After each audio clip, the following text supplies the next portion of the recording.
Good morning, everyone. My class for today is peritoneum, quite a big one and a complex one. So make sure you listen to it and read it after finishing listening to it.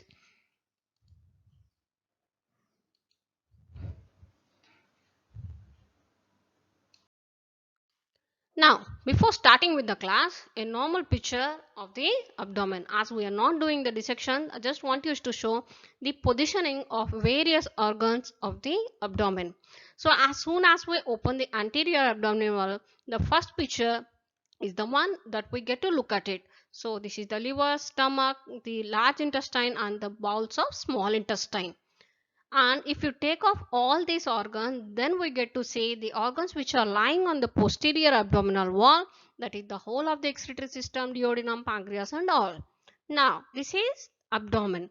Now coming to the pelvis, these are the organs which are located within the pelvis. From anterior to posterior side, we have the urinary bladder, and then this is the uterus, and then this one is the rectum, continuing downwards as the anal canal. Now starting with introduction to peritoneum. So what is this?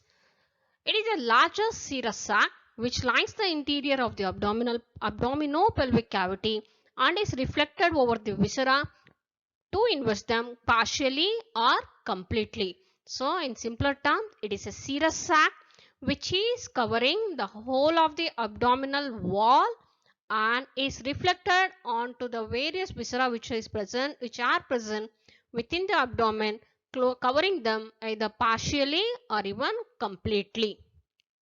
Coming to the structure of the peritoneum, it has an outer fibroelastic tissue and an inner simpler squamous epithelium, which is nothing but the mesothelium. Outer fibroelastic tissue accounts for the strength of the peritoneum, whereas the inner simple squamous epithelium is the one which is responsible for the secretion of a serous fluid. Now, how is it formed? If you remember, you have seen this diagram before while talking about the pleura and the serous sac of the pericardium. Likewise, even within the peritoneum, it is a closed sac into which all the various organs of the abdomen invaginate themselves into. While it is a closed sac, you can look over there that it is a single layered one. After something is invaginating into it, the single layered one is being converted into an outer layer and an inner layer. In case of pleura, it is quite simple. So it is just one organ which has invaginating into it. But in case of the peritoneum, we have various abdominal organs invaginating themselves into the peritoneum. Even in peritoneum, we have an outer parietal layer and the layer of the peritoneum which is in close relation to the organ which is invaginating itself into is the visceral layer. Now, let us talk a little bit in detail about the parietal and visceral layers. So, in this picture, you can have a clear view. The one which is lining the anterior abdominal wall here, whereas here it is the posterior abdominal wall. This one is the parietal peritoneum. You can see this one is the liver which has invaginated itself into the peritoneum. Thereby, this layer what we are looking at here, the blue one closely covering the whole of the liver here is the visceral peritoneum. Likewise, this is the stomach and this is the peritoneal layer covering it. This is the transverse mesocolon and this is a loop of small bowel. So, the one here in covering the anterior abdominal wall cavity and the posterior abdominal wall is the parietal peritoneum, whereas in lying in close relation to all the viscera is the visceral peritoneum. In between them, the small space what we are looking at here is the peritoneal cavity. Now, a little bit detailing of the parietal layer. It lines the abdominal wall and pelvic cavities. It is loosely attached and hence it can be easily stripped. It is derived from the somatopleuric layer of the lateral plate mesoderm, and as it is overlying the abdominal wall, the blood supply and the nerve supply are same as the abdominal wall. That is, it derives its blood supply and nerve supply from this. It is the somatic nerves which supply them, which supply it, and as it is getting innervated by somatic nerves, it is quite sensitive to pain, touch, and temperature. Now moving on to the visceral layer, it lines the outer surface of the organ. It is firmly adherent to all the organs and hence it cannot be stripped. Coming to the development, it is derived from this planktopleuric layer of the lateral plate mesoderm. Now the blood supply and the nerve supply are same as the underlying viscera. That is, it is innervated by autonomic nerves and hence it is insensitive to pain. Now, the next statement, most of the abdominal organs are intraperitoneal. That is, it doesn't mean that they are lying within the peritoneal cavity. Intraperitoneal just means that they are covered with peritoneum. Okay, so most of the abdominal organs that we are looking at here, literally, this the liver, this stomach, small bowel, everything, they are covered with peritoneum and hence we call them as intraperitoneal.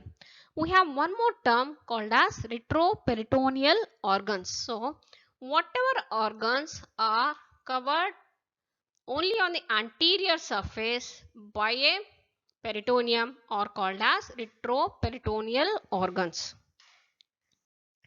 Now, retroperitoneal organ, this is important, you have to know about it. So, just look at the picture here.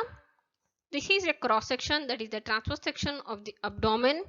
Now, this is the abdominal cavity and this one is the parietal peritoneum. This is the posterior abdominal wall. This is the anterior abdominal wall. Now, covering the posterior abdominal wall, this is once again the parietal peritoneum here. Now, this one is the loop of small intestine, and covering the loop of the small intestine, this one is the visceral peritoneum. So, as this loop of small intestine is being covered with the peritoneum, we call the small bowel, that is the jejunum, as an intraperitoneal organ. Now, likewise, look at these structures. This is the ascending colon and the descending colon. In this ascending colon, you can see that it is covered by the peritoneum only on the anterior surface. So, these type of structures are called as retroperitoneal organs. The various other retroperitoneal organs are, now in this picture you can see that the whole of the anterior abdominal wall has been opened, and all the organs, the liver, stomach, the loops of the small bowel, the loops of the small bowel has been removed. Now what we are looking at are the structures which are lying literally on the posterior abdominal wall covered with parietal peritoneum. We are not able to look at them because they are being covered here by the parietal peritoneum. Now in the second picture, the whole of the parietal peritoneum has been stripped away, thereby all the structures that we are looking at right here lying on the posterior abdominal wall, these structures are what we call as retroperitoneal organs. They are lying behind the peritoneal cavity. Only the anterior surface is covered with a peritoneum. Such structures are kidneys, suprarenal gland, the ureters. These are called as primarily retroperitoneal organs because they do not have any peritoneum even in embryonic life. But a few organs, they lose their peritoneal fold during initially it is present, but laterwards during development they lose it. Such retroperitoneal organs are called as secondarily retroperitoneal. So kidneys, ureter and suprarenal glands are primarily retroperitoneal, whereas other structures what we are looking at here, this is the duodenum, pancreas, all these structures are called as secondary retroperitoneal. So the other structures which are secondarily retroperitoneal are already what we know is the pancreas, duodenum. The other ones are ascending colon and the descending colon. Ascending and this one is the descending colon. Now moving on to the next one, peritoneal folds. So peritoneum, as already we know, we have a parietal peritoneum and the other one visceral peritoneum. So whenever the peritoneum is being folded, that is, it becomes a bilayered one, we give a certain name to it. So in relation to the organ to which it is related to, the names are quite different. Omentum are the peritoneal folds which are related to stomach. Mesentery are the peritoneal folds which are related to the small bowel. Mesocolon are the peritoneal folds which are related to colon. Ligaments may be present in relation to any organ. You have to know about each one of them in great detail as they can be asked as short notes. Now, what are these folds for in the first place? First thing, being suspended by folds, it makes the organs little bit mobile. So, the organs which do not have any folds, they are the one which are directly resting on the posterior wall, which are nothing but all our retroperitoneal organs. They are fixed. They can't move. Other major functions of the peritoneal folds is they provide a pathway for the passage of the vessels, nerves and lymphatics which are supplying the concerned organ. Now let us talk about the first fold, lesser and greater omentum. The one which we already know about. Omentum are the peritoneal folds which are in relation to stomach. So this is stomach and the curvature here is the lesser curvature and this one is the greater curvature of stomach. This is lesser omentum and the big one what we are looking at here is the greater omentum. Now let us see in detail about the greater omentum. Now in this picture, as soon as we open the abdomen, this is the picture that we get to look at. So all the small bowels what we are looking at here are being covered with the peritoneal fold which is greater omentum. After only we remove the greater omentum, we get to look at this picture. So greater omentum is a thick 4-layered fold of peritoneum hanging from the greater curvature of the stomach and it covers the loops of the small intestine to a variable extent. At the upper part, it is attached all along to the greater curvature of the stomach and in the lower end it is free, it is not attached anywhere. It has a superior surface at which it is attached. As you can see, this is the right margin, inferior margin and the left margin where it is not attached to anything else.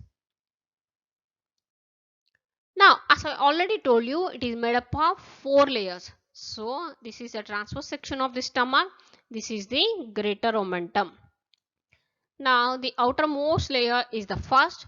Behind it is the second. This one is the third. And the posterior most is the fourth. It is attached at the upper end to the greater curvature of the stomach. And then it moves downwards to a variable extent covering the loops of the small bowel and then once again it goes back posteriorly covering the anterior-superior surface of the transverse colon and then once again being continuous with the peritoneal fold which is suspending the transverse colon called as transverse mesocolon. The arrangement of the layers within the greater omentum is such that the first layer is continuous with the fourth layer, whereas the second layer is continuous with the third layer. In between the second and third layers, we have the lesser sac. Only in the embryonic life, but in adult life, the space in between the second and third layer gets obliterated. Now, the contents of the greater omentum, the major contents are the left gastroepiploic and the right gastroepiploic vessels. The other contents, as you can see, the yellowishness here is the major content is fat. Apart from these arteries and the fat, the other things which are seen in the greater omentum are aggregations of macrophages which are seen in the form of milky spots. Now, what is the purpose of this greater omentum? As we already know, it is contains fat, so it's a major storehouse of fat, and the amount of fat is variable according to the nutritional status of an individual. Next, as I already told you, it contains macrophages. So, because of the presence of these macrophages, it protects the underlying viscera from various infections. Now, the other major and the most important function of greater omentum is it limits the spread of infection by sealing, and hence it is called as policeman of the abdomen. Now, how is it doing? Let us see. Now, here this is our greater omentum. This is the appendix. So, here in this picture, you can see that the appendix is inflamed and the greater omentum moves downwards so as to close off the inflamed appendix, thereby limiting the spread of infection from appendix to the nearby organs. In another example here, this is the stomach. We have a ruptured gastric ulcer. So, the greater omentum is moving over there, thereby sealing off the ulcer, thereby preventing the spillage of contents from the abdomen, thereby limiting the whole of infections to the organ to which in concern, and hence the greater omentum is aptly called as the policeman of abdomen. Now moving on to the next peritoneal fold in relation to the stomach is lesser omentum. It is a two-layered peritoneal fold attached at one end to the lesser curvature of the stomach. The other end it is onto the inferior surface of liver. In this picture, you can see at the attachments of the lesser omentum properly. So, superiorly it is attached. This is the whole inferior surface of the liver. The exact location of attachment of the lesser omentum is an L-shaped one. The lower limb is the margins of the porta hepatis, and this one is the fissure for ligamentum venosum. At the other end, inferior end, it is attached all along to the lesser curvature of the stomach and even the first part of duodenum. Now, the contents of the lesser omentum are here. Along the lesser curvature, the contents are right and left gastric vessels, that is both artesian veins. Next, along the right free margin where the anterior and the posterior layers of the lesser omentum are continuous, it encloses three major things which are the bile duct, hepatic artery and the portal vein. So apart from this structure, the other things which are present within the lesser omentum are a few lymphatics, nerves and plexuses. Moving on to the next peritoneal fold is mesentery. So mesentery is a fan-shaped peritoneal fold which, by means of which is the small bowel suspended from the posterior abdominal fold. Now, as I told you, it is fan-shaped. It has an attached margin which is called as the root of the mesentery, and it has a free border. This one is the free border by means of which it encloses the loops of small intestine, that is jejunum and ileum. That one is called as the intestinal border. So it has a root of mesentery which is attached along the posterior abdominal wall. The other one by which it encloses the whole of the bowels of small intestine is the intestinal border. The root of the mesentery is 15 centimeters in length, whereas the intestinal border, that is the free border, is almost 6 meters in length, because the length of the small intestinal bowel, that is the jejunum and ileum, it is almost amount to 6 meters. So as to enclose the whole of the small bowel, the mesentery gets folded on itself and thereby we get the fan-shaped picture of the mesentery. Now the root of the mesentery. The root of the mesentery, as you have the black line, it is the where it is attached. As you can look at it here, it is obliquely placed. It starts at duodenojejunal flexure. This is duodenum. This is the ending point of duodenum and starting point of jejunum. That one is called as duodenojejunal flexure. The bony location is, it is on to the left of L2, that is second lumbar vertebra. That is the starting point. The ending point is at right sacroiliac joint in between sacrum and ilium, and it is at iliocecal junction. That is the ending point of ilium and the starting of the cecum. That is iliocecal junction. So the root of the mesentery extends obliquely from duodenojejunal flexure to iliocecal junction. The structures along which the root of the mesentery passes through are starting point, once again duodenojejunal flexure. Next is the third part of duodenum. This is first part not seen here. This is the second part. This is the third part. This is the fourth part. So it is crossing the third part of duodenum. The next one is the abdominal aorta. The blue thing is the inferior vena cava. Next it is the right ureter and even the right psoas major muscle, and finally reaching its last ending point, that is right sacroiliac joint. These are the structures along with the root of the mesentery is attached along the posterior abdominal wall. Now, what are the contents of the mesentery? So, the major contents of the mesentery are superior mesenteric artery and the vein, and passing through the mesentery are the various branches of both this artery and the vein, which are supposed to supply jejunum and ilium. So, jejunum and ilial branches of the superior mesenteric artery and vein are the major contents of mesentery.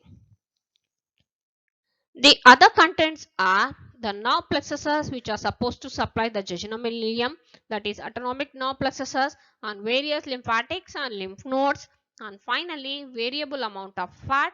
The fat, the content is more along the root of the mesentery. It decreases as we move along to the free border of the mesentery. Now, mesocolon, the peritoneal fold, which by means of which the colon is suspended, is called as mesocolon. Colon is large intestine. So this is ascending colon, this is the transverse colon, this is the descending colon, continuing at the sigmoid colon, right?